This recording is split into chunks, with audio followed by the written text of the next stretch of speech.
Okay.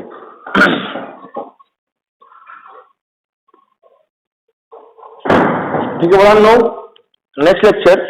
आता आपण last lecture मध्ये काय पाहिलं होतं, तर आपण लास्ट लेक्चर मध्ये जे काही इफ देन मधले स्टेटमेंट आहेत ते विदाउट युजिंग इफ देन कसे लिहायचे हे पाहिलं होतं, बरोबर आहे. आता पुढचा पॉइंट आपला आणि खूप इम्पॉर्टंट पॉइंट आहे तो आहे algebra of statement. Next point नाव टाकायचंय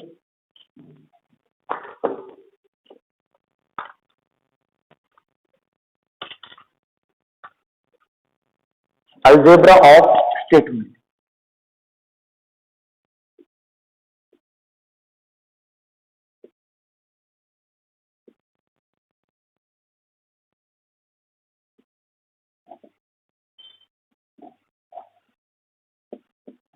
अल्जेब्रा ऑफ स्टेटमेंट बाजू इम्पॉर्टंट टॉपिक आहे आणि मेन म्हणजे खूप जणांना न समजणारा टॉपिक आहे. भरपूर जणांना काय होतंय, हा अल्जेब्रा ऑफ स्टेटमेंट ज्यांनी व्यवस्थित लेक्चर नाही केलं किंवा कॉन्सन्ट्रेटली नाही केलं लेक्चर, त्यांना हा पॉइंट अजिबात कळत नाही. त्यामुळे सर्वांनी काळजी घ्या आणि व्यवस्थित समजून घ्या. ओके. हा तर हा अल्जेब्रा ऑफ स्टेटमेंट हा जर पॉइंट आहे, याच्यामध्ये आपल्याला काय पाहिजे तर स्टेटमेंटचा अल्जेब्रा पाहिजे. काय पाहिजे आहे, स्टेटमेंटचा अल्जेब्रा. पण आता बघा आपण यापूर्वी अल्जेब्रा म्हणजे काय म्हटलं, ऍडिशन, सबट्रॅक्शन, मल्टिप्लिकेशन, डिव्हिजनचे रूल. पण इथे तर काय ऍडिशन सबट्रॅक्शन होऊ शकत नाही स्टेटमेंटची. मग इथे स्टेटमेंट वरती कोणते कोणते लॉज ऍप्लिकेबल आहे, तसे लॉज आपल्याला स्टडी करायचे. आणि एक एक्झाम्पल काही वेळेस एक्झाम्पल येतं without using truth table. Without using truth table म्हटलं का युजिंग अल्जेब्रा. जे आपण ट्रूथ टेबल इक्वालन्स प्रूव्ह केलं ना, ते सगळे इक्वालन्स आपण विदाउट युजिंग ट्रूथ टेबल म्हणजे अल्जेब्रा वापरून सुद्धा सॉल्व्ह करू शकतो. तर आपल्याला ते अल्जेब्रा पाहिजे. ते आता याला पहिला अल्जेब्रा घ्या, ॲडेम्पोटेंट लॉ. फर्स्ट अल्जेब्रा आहे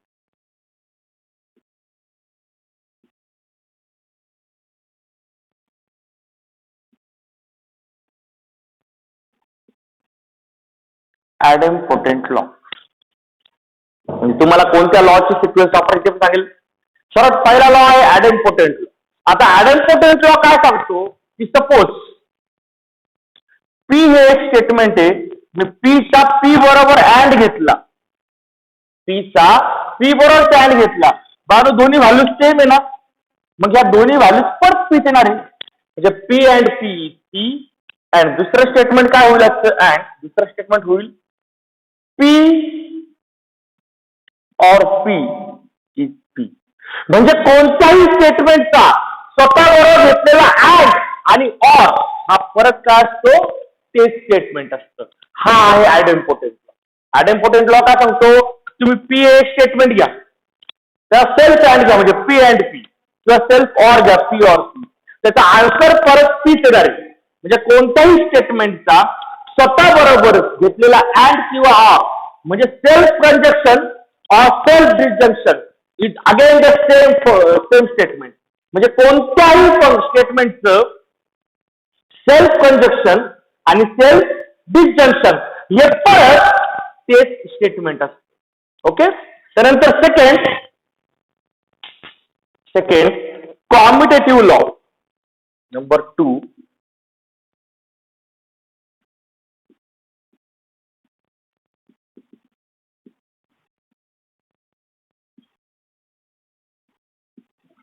कॉम्युटेटिव्ह. फक्त जे लॉज आहेत हे मार्क करून ठेवणार आहे. हा ॲडेम्पोटेंट लॉ आहे. कॉम्युटेटिव्ह लॉ.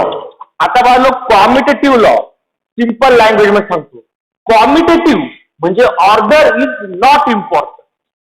कॉम्युटेटिव्ह म्हणजे काय, ऑर्डर इज नॉट इम्पॉर्टंट. जर तुम्ही सगळे कनेक्टिव्ह जर आठवले म्हणजे and, or, implies, double implies, negation. Negation तर काय कनेक्टिव्ह म्हणून आपण काउंट करणार नाही, पण and, or, implication, double implication याच्यामध्ये फक्त इम्प्लिकेशन असं आहे जिथे ऑर्डर इम्पॉर्टंट आहे. बाकी अँड, ऑर आणि डबल इम्प्लाइज याला ऑर्डरशी घेणं देणं नाहीये.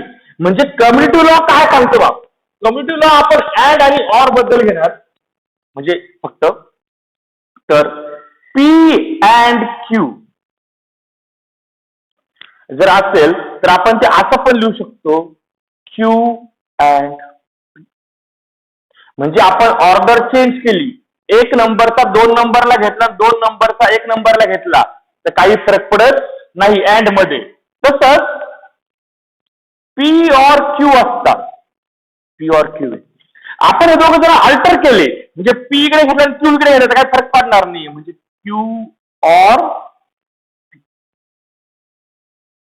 याला आपण काय म्हणतो, कॉम्युटेटिव्ह law.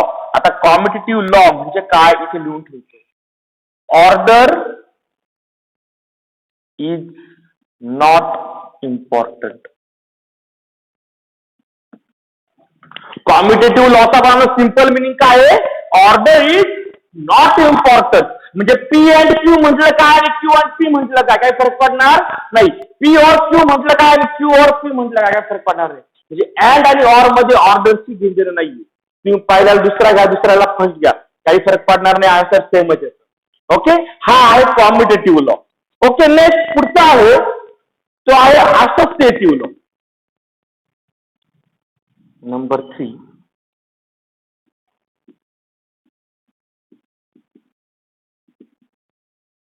associative law. Associative law. आता बघा, नो असोसिएटिव्ह लॉ आणि याच्या पुढचा डिस्ट्रीब्युटिव्ह लॉ आहे, थोडस कन्फ्युजन आहे, फक्त काळजी करायची, शांततेने पाहिजे. बघा, सपोज आपल्याकडे 3 स्टेटमेंट आहे, suppose we have 3 statement, P Q R, आणि या तिघांचाही मी घेतला अँड.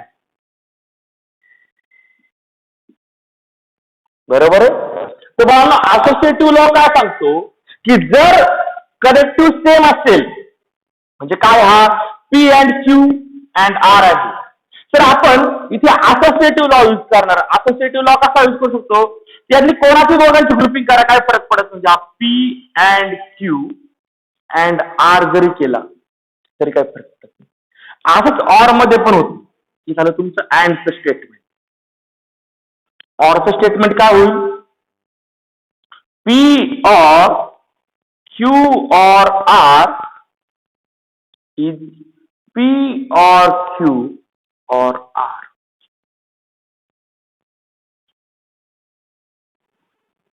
ओके बाळांनो, आता नीट समजून घ्या असोसिएटिव्ह लॉ म्हणजे काय.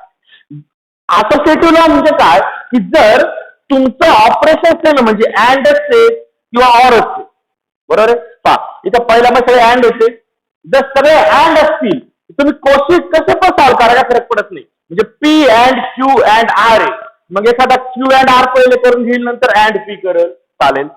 किंवा एखादा पी अँड क्यू पहिले करेल, नंतर अँड आर करेल. किंवा एखाद्याने आज जर केलं असतं P and R and then and Q, चालेल. हे कधी जर ऑपरेशन सेम असेल तर तुम्ही कशी पण ग्रुपिंग करा, काही फरक पडत नाही. असोसिएटिव्ह लॉ काय म्हणतो की ऑपरेशन जर सेम असेल, हे पहा पहिला मसले अँड होते, बरोबर आहे, मग अँड असतील तुम्ही कशी पण ग्रुपिंग करा, काही फरक पडत नाही. जर सगळे ऑर असतील तेव्हा तुम्ही कशी ग्रुपिंग करा, काही फरक पडत नाही. हा आहे तुमचा कोणता law, associative law. Associative law परत सांगतो, काय सांगतोय की जर ऑपरेशन सेम असेल तर तुम्ही कशी पेअरिंग करा, काही फरक पडत नाही. आता माणूस सर्वात महत्वाचा लॉ तो आहे D Morgan's law, sorry distributive law, 4th law.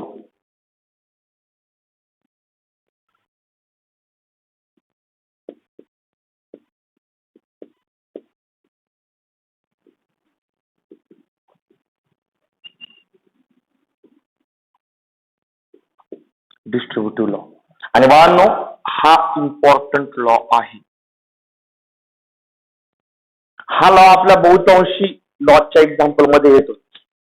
आता डिस्ट्रीब्युटिव्ह लॉ आणि असोसिएटिव्ह लॉ दिसताना खूप सारखे दिसतात, पण फरक असा आहे असोसिएटिव्ह लॉ मधले ऑपरेशन सेम असतात, डिस्ट्रीब्युटिव्ह लॉज मधले ऑपरेशन वेगवेगळे असतात. म्हणजे आता एक इथे लिहिणार आणि एक मुद्दा मोर लिहिणार आहे. पी अँड क्यू और आर. ओके बाळांनो, आता नीट पाहून घ्या इथे पहा, जर आपण असोसिएटिव्ह लॉ कडे पाहिलं तर दोन्ही ऑपरेशन सेम होते, ब्रॅकेटच्या आतमध्ये पण अँड होता, ब्रॅकेटच्या बाहेर पण अँड होता. पण बघा डिस्ट्रीब्युटिव्ह लॉ मध्ये तसं नाहीये, इथं ब्रॅकेटच्या आत ऑर आहे तर ब्रॅकेटच्या बाहेर अँड आहे. बरोबर आहे. म्हणजे असोसिएटिव्ह लॉ कधी यूज करायचा, जर ऑपरेशन ब्रॅकेटच्या आतला आणि ब्रॅकेटच्या बाहेरचं ऑपरेशन सेम असेल तर आपण असोसिएटिव्ह लॉ यूज करतो. पण आपल्याला बहुतांशी तो यूज करायचा जो डिस्ट्रीब्युटिव्ह लॉ आहे, आणि तो असा आहे की ब्रॅकेटच्या आतला ऑपरेशन आणि ब्रॅकेटच्या बाहेरचं ऑपरेशन जर वेगवेगळं असेल, म्हणजे ब्रॅकेटच्या आत जर ऑर आहे तर ब्रॅकेटच्या बाहेर अँड असेल, तर काय करायचा, हा जो पी अँड आहे हा त्याच्या दोघांवरती डिस्ट्रीब्यूट करून द्यायचा.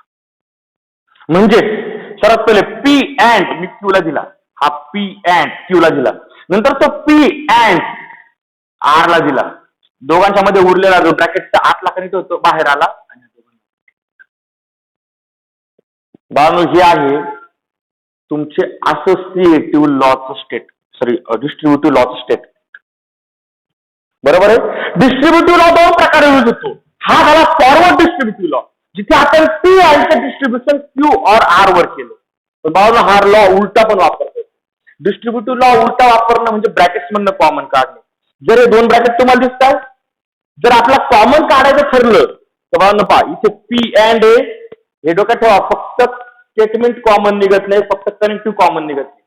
कॉमन काढताना स्टेटमेंट विथ कनेक्टिव्ह कॉमन काढावं लागतो. माहिती बा इथं पी अँड आहे, इथं पी अँड आहे. बरोबर आहे. जर तो कॉमन काढला तर पी अँड ब्रॅकेटच्या बाहेर जाईल, इथं उरला क्यू मधला ऑर इकडचा. बरोबर आहे. मग आता हा डिस्ट्रीब्युटिव्ह लॉ आपण दोन प्रकारे यूज करू शकतो.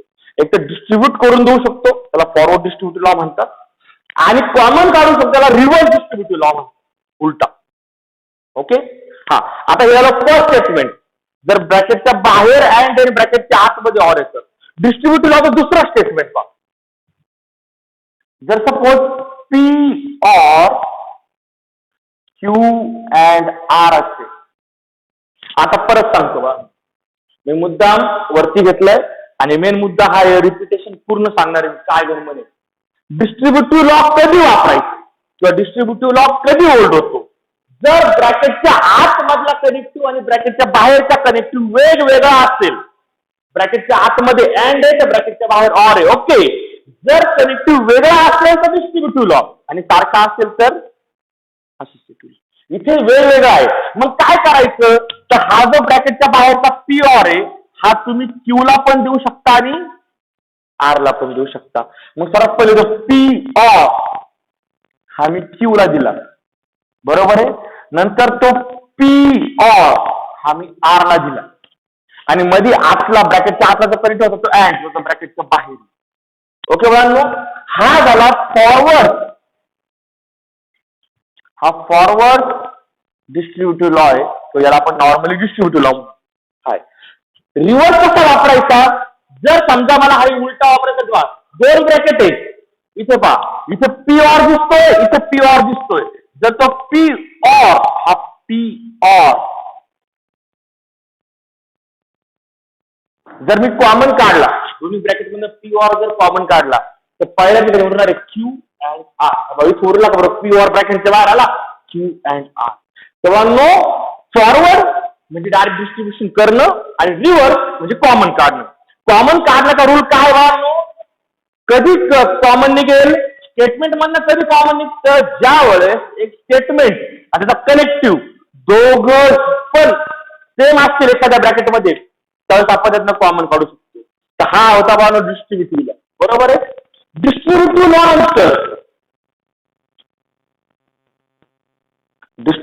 नंतर मला तुम्हाला सिक्वेन्स करून देणार आहे. डिस्ट्रीब्युटिव्ह लॉ नंतर आपण जो वापरतो तो असतो कॉम्प्लिमेंट लॉ. तर मी तुम्हाला ऑर्डर मध्ये देऊ राहिलोय. जनरली एक्झाम्पल मध्ये जेव्हा जेव्हा डिस्ट्रीब्युटिव्ह लॉ येतो त्यानंतर बहुतांशी वेळेस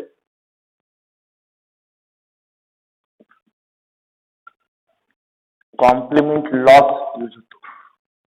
हे डोक्यात ठेवा, डिस्ट्रीब्युटिव्ह लॉ नंतर 99.99% कॉम्प्लिमेंट लॉ यूज होतो किंवा परत डिस्ट्रीब्युटिव्ह लॉ यूज होतो. म्हणजे हा IMP लॉ आहे.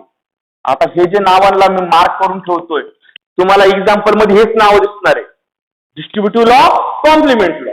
बहुतांश सिक्वेन्स ठरले असते डिस्ट्रीब्युटिव्ह लॉ, त्यानंतर वापरायचा कॉम्प्लिमेंट लॉ किंवा परत डिस्ट्रीब्युटिव्ह लॉ, त्यानंतर पुढचा लॉ सांगेल त्यावेळेस. ओके बाळांनो, आता कॉम्प्लिमेंट लॉ, कॉम्प्लिमेंट म्हणजे उलटा. मग आपल्याकडे इथे काय उलट असतं समजून घ्या. त्याचं पहिलं स्टेटमेंट पी. मग बाळांनो पीचा कॉम्प्लिमेंट कोण? कॉम्प्लिमेंट म्हणजेच निगेशन, बरोबर आहे. मग पीचा कॉम्प्लिमेंट कोण? Negation P. पीचा कॉम्प्लिमेंट काय? निगेशन पी, बरोबर आहे.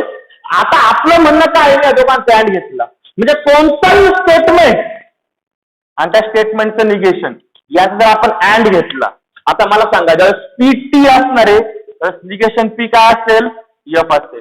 ज्यावेळेस पी हा एफ असणार आहे त्यावेळेस निगेशन पी काय असणार आहे? टी असणार आहे, बरोबर आहे. टेबल सारखं तयार केलं बा. पी ची व्हॅल्यू जर टी असेल तर निगेशन पी ची व्हॅल्यू एफ असणार आहे. जर पी ची व्हॅल्यू एफ असेल तर निगेशन पी ची व्हॅल्यू टी असणार आहे. आणि मग आता विचार करा, या दोघांचा मला घ्यायचा आहे अँड. बाळांनो अँडचं लॉजिक काय? जर दोन्ही टी आले तर आन्सर टी लिहायचं, नाही तर आन्सर एफ लिहायचं. आता बाळांनो मला फक्त प्रामाणिकपणे सिंपल सांगा, हे टी आणि निगेशन पी दोघं कधी टी येऊ शकत का एकाच वेळेस? म्हणजे पी पण टी आणि निगेशन पी पण टी, असं होईल का? होईल का? नाही होणार. म्हणजे पी आणि निगेशन पी एकाच वेळी टी येऊ शकत नाहीये, बरोबर आहे. या व्हॅल्यूज दोन्ही उलटे असणार आहे. म्हणजे हा टी असेल तर हा एफ असणार आणि हा एफ असला तर हा टी असणार, म्हणजे दोन्ही सारखे येणार नाही कधी. मग याचा आन्सर येणार आहे बाळांनो, कारण जर दोन्ही टी आले तर आन्सर आपण टी. हा तुमचा फर्स्ट कॉम्प्लिमेंट लॉ अँड साठी. असाच एक आणखीन एक कॉम्प्लिमेंट लॉ आपण लिहू शकतो, तो आहे पी ऑर निगेशन पी. आता बाळांनो ऑरचं लॉजिक काय सांगा बरं, बोला, तिकडे बोलत राहायचं. ऑरचं लॉजिक काय असतं? जर दोन्ही एफ आले तर आन्सर एफ लिहायचं. मग आता मला सांगा, पी आणि निगेशन पी म्हणजे स्टेटमेंट त्याचं निगेशन, हा एफ आला तर हा टी येणार आहे आणि हा टी आला तर हा एफ येणार आहे. दोघं ऍट टाइम एफ लिहू शकतायत का? नाही. मग याचा आन्सर 101% असणार. पण हा आहे कॉम्प्लिमेंट.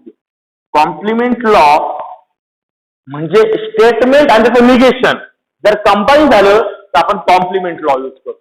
ओके. त्यानंतर आता कॉम्प्लिमेंट लॉ नंतर 101% जो लॉ यूज होतो त्या लॉचं नाव आहे आयडेंटिटी लॉ. आता मी तुम्हाला सिक्वेन्स तयार करून दिली बाळांनो, मोठ्या एक्झाम्पल्सला ही सिक्वेन्स वापरली जाते डायरेक्टली. कोणती? Distributive law. त्यानंतर कोणता लॉ होल्ड होऊ शकतो? एक तर कॉम्प्लिमेंट लॉ नाही तर परत डिस्ट्रीब्युटिव्ह लॉ. पण कॉम्प्लिमेंट लॉ नंतर 101% कोणता लॉ यूज होतो? तर आयडेंटिटी लॉ. आयडेंटिटी लॉ का? तर आयडेंटिटी लॉ टीएफ बद्दल विचार करतो. मग बाळांनो आता आयडेंटिटी लॉचे मात्र 4 स्टेटमेंट असे. पहिलं पी अँड टी. ओके बाळांनो, आता मिनिट समजूया. पी ची व्हॅल्यू काय काय असते रे? टी किंवा आणि हा तर कंपल्सरी टीच, बरोबर आहे. मग आता टी अँड टी घेतला तर आन्सर येणार आहे टी आणि एफ अँड टी घेतला तर आन्सर येणार आहे एफ. म्हणजे काय होतंय, तर टी हा ऍड मध्ये असतो ना, टी हा ऍड मध्ये असतो त्यावेळेस ती व्हॅल्यू कम्प्लिटली पी वर डिपेंड असते, टी वर डिपेंडच नसते. म्हणजे याचा आन्सर परत कसं येणार? Same as that of original statement P. Okay. आता हा ना संबंध अँड मधला आपण एफ घेऊ, पी अँड एफ. आता बाळांनो फक्त एकच सांगायचं, आन्सर या दोघांपैकीच एक येणार आहे, तर पी येईल किंवा एफ येईल परत, बरोबर आहे. आता मला सांगा आन्सर काय? अँड. अँडचं लॉजिक काय? दोन्ही टी आले तर आन्सर टी ना, दोन्ही टी आले तर आन्सर टी. बाळांनो एक फिक्स एफ आलेला असते ना, पी ची व्हॅल्यू टी येऊ नये तर एफ येऊ, दोन्ही टी तर काही येऊ शकत नाही, म्हणजे आन्सर एफ असणार. हे झालं ऍडचे आयडेंटिटी लॉ. नंतर ऑरची identity law, P or T. Okay बाळांनो. हा आता मला सांगा ऑरचं लॉजिक काय? दोन्ही एफ आले तर आन्सर एफ, नाहीतर आन्सर टी. पण दोन्ही एफ म्हणता तुम्ही, अरे बाबा ऑलरेडी एक टी आलेला आहे, मग याचा हा एफ येऊ नये तर टी येऊ, आन्सर टी येणार आहे. त्याचा आन्सर टी वर डिपेंड आहे. आणि आता बाळांनो last P or F. Okay, आता बाळांनो हा लॉ समजून घ्यायचा. बघा ऑर्थोलॉजिक काय, दोन्ही एफ आले, दोन्ही एफ आले तर आन्सर येणार आहे एफ. ऑर्थोलॉजिक काय आहे, दोन्ही एफ आले तर आन्सर एफ येणार आहे. एक एफ आलेला आहे, मला दुसरा एफ येणार की नाही येणार हे कोणा डिपेंड आहे, पी वर. परत ऐकायला काय म्हणते, ऑर येते. बरोबर, ऑर्थोलॉजिक काय असतं, जर दोन्ही एफ आले तर आन्सर एफ येणार. दोन्हीपैकी एक एफ आलेलाच आहे, दुसरा एफ येणार की नाही येणार हे कोणा डिपेंड आहे, पी वरती. हे आन्सर कम्प्लिटली डिपेंड कोणावर आहे, पी वरती डिपेंड. ओके बाळांनो, हा होता identity law. Generally distributive law नंतर परत डिस्ट्रीब्युटिव्ह लॉ वापरायचा किंवा कॉम्प्लिमेंट लॉ वापरायचा. कॉम्प्लिमेंट लॉ नंतर 101% आयडेंटिटी लॉ वापरायचा आहे. आणि ओके, माझ्या बाळांनो पुढे उरलेले आपले बाकीचे लॉ उरले ते यानंतर जो उरलेला लॉ आहे आपला तो आहे डी मॉर्गन्स लॉ. हा पण आहे ते, पण हा मॅक्सिमम टफ नाहीये, हा आपण वापरलेला लॉ आहे डी मॉर्गन्स लॉ. यालाच आपण यापूर्वी निगेशन लॉ सुद्धा म्हटलेलं आहे, बरोबर आहे. ओके, मग आता डी मॉर्गन्स लॉ आपण हल्लाय. काय असं डी मॉर्गन्स लॉ, इथे वाटलं तर याला पण आयएनसी करून ठेवा, ज्यांना मी मार्क करून ठेवते बाळांनो, हे लॉ तुमचे कंपल्सरी झालेच पाहिजे. काय D Morgan's law, negation of P and Q, negation of P and Q. आता हे ब्रॅकेटच्या बाहेरचं निगेशन जर आत दिलं तर इथे होणार निगेशन पी, बरोबर आहे. हे जर निगेशन आहे ब्रॅकेटच्या बाहेर, हे जर पी ला दिलं तर निगेशन पी, अँड ला आणि क्यू ला. जर हे निगेशन आपण ऍड मध्ये दिलं, अँड ला दिलं तर अँडचं निगेशन काय होईल बाळांनो, ऑर. क्यूचं निगेशन निगेशन. ओके बाळांनो, हा झाला डी मॉर्गन्स लॉचं पहिलं स्टेटमेंट. सेकंड स्टेटमेंट, डी मॉर्गन्स लॉचं second statement, negation of P or Q negation P. आता हा जो ब्रॅकेटच्या बाहेरचा निगेशन हा आतमध्ये याला दिला, याला दिला आणि यालाही दिला. ओके, निगेशन पी, बरोबर आहे. अँड ऑरचं निगेशन, ऑरचं निगेशन अँड क्यूचं निगेशन निगेशन.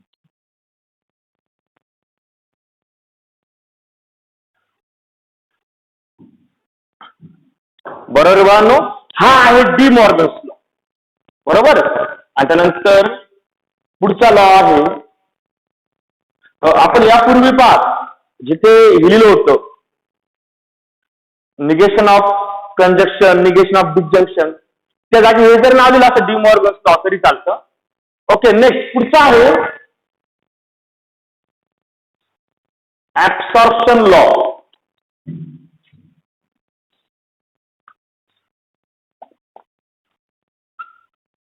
एक लॉ आहे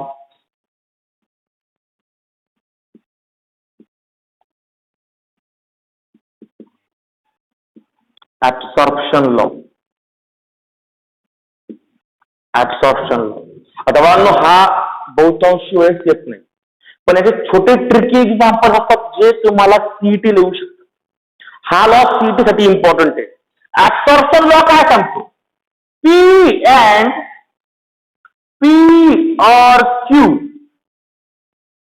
किंवा पी और पी अँड क्यू.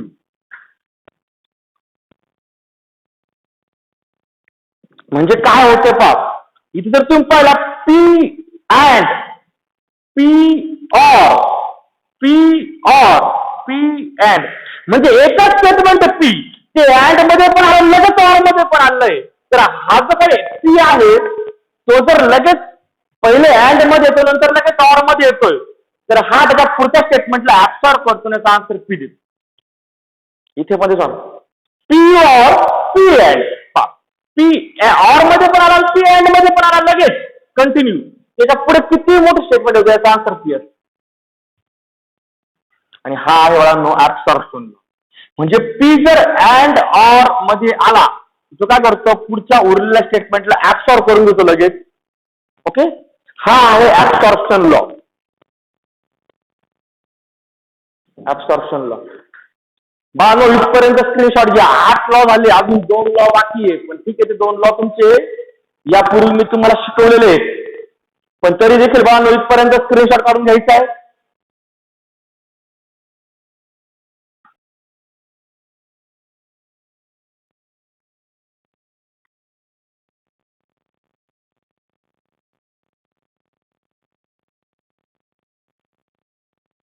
ओके, काढला स्क्रीनशॉट. ठीक आहे बाळांनो, आता उरले आणखी 2 लॉ. मी इकडचं पुस्तक आता. ठीक आहे, आता आणखी उरले 2 लॉ.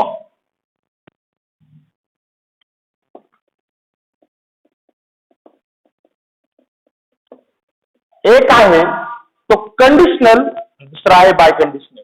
ओके, मला वाटतं कंडिशनल लॉ आणि बाय कंडिशनल लॉ निगेशन आपण नोट मध्ये घेतले होते, बरोबर आहे. हा, आता तो इथे येणार आहे परत. Conditional law and biconditional. आता हे का शिकायचे कंडिशनल लॉ आणि बाय कंडिशनल लॉ, तर बाळांनो आतापर्यंत आपण 8 लॉ घेतले. हे 8च्या 8 लॉ अँड आणि ऑर बद्दल आहे, बरोबर आहे. मग आता इम्प्लिकेशन आणि डबल इम्प्लिकेशन साठी एकच लॉ आहे. ओके, पहिला लॉ आहे म्हणजे तुमचा लॉ नंबर 9. हा वापरायचा आहे, इम्पॉर्टंट लॉ आहे. आतापर्यंत आपण हा वापरलेला आहे.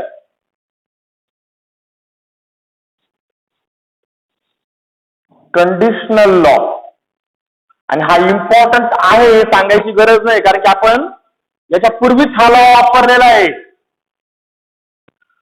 बरोबर आहे. मग कंडिशनल लॉ काय सांगतो की जर सपोज पी इम्प्लाइज क्यू असेल तर याचा अर्थ काय असतो बाळांनो. आता इम्प्लाइज म्हणजे इकडे नीट लक्ष द्या, एरो आहे.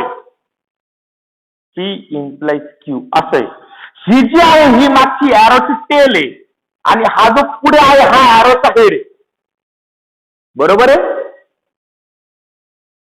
बरोबर आहे ना. आता ही टेल आहे, मग टेलकडे पी आहे, मग त्या पीचं घ्यायचं निगेशन.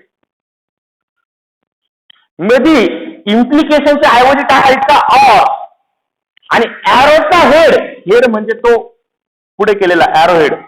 ह्या एरो हेडकडे जे स्टेटमेंट असेल ते आहे असं ठेवायचं, बरोबर आहे. मला वाटतं हे आपण कंडिशनल लॉ निगेशन वापरलं होतं. लास्ट एक्झाम्पल, कालचे लास्ट एक्झाम्पल आठवा, जिथे आपण इफ त्यांचं कन्व्हर्जन निगेशन ऑर मध्ये केलं होतं. म्हणजे हा आहे तुमचा कंडिशनल. आणि बाळांचा पुढचा लॉ तो आहे बाय कंडिशनल लॉ, आणि हा सुद्धा आपण वापरलेला आहे.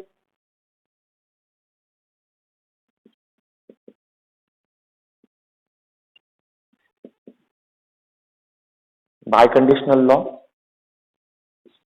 आणि हा सुद्धा इम्पॉर्टंट आहे.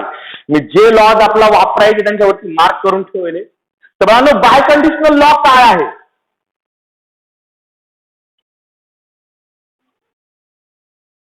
लिहा. बाय कंडिशनल लॉ लिहा. पी डबल इम्प्लाइज क्यू साठीचा लॉ आहे.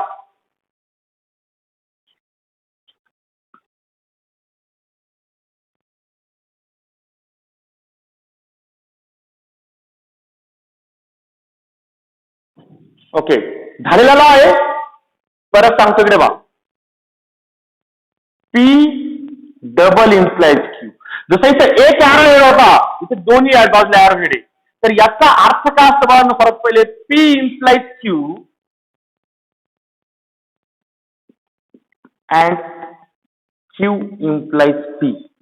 म्हणजे बा, घरून शाळेला जा, शाळेतून घरी या. From home to school, from home to college, college to home, बस संपलं, बरोबर आहे. आणि अँड इज. ओके, हा आहे बाय कंडिशन लॉचं पहिलं स्टेटमेंट, की तुम्ही पी डबल इम्प्लाइज क्यू म्हणजे काय असतं, P implies Q and Q implies. त्यानंतर आपण याचं परत कन्व्हर्जन करू शकतो, कारण की इम्प्लिकेशन हे जो सिंगल एरो हेड आलाय त्याचं माहिती आपला काय उद्योग आहे.